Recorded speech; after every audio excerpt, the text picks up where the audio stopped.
Kamusta sa lahat mga kaibigan? Sa channel na ito ngayon, ipapakita ko kung paano i-download ang Epic Games app sa iPhone.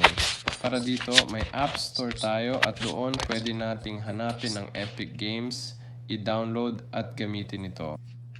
Ito ang pinakamadaling paraan pero hindi ito laging available dahil baka hindi supported ang Epic Games sa bansa mo.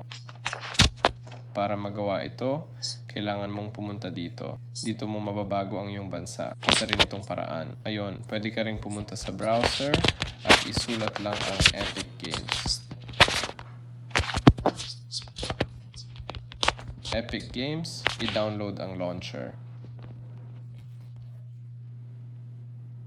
I-download sa iPhone o iPad, magpatuloy at i-install.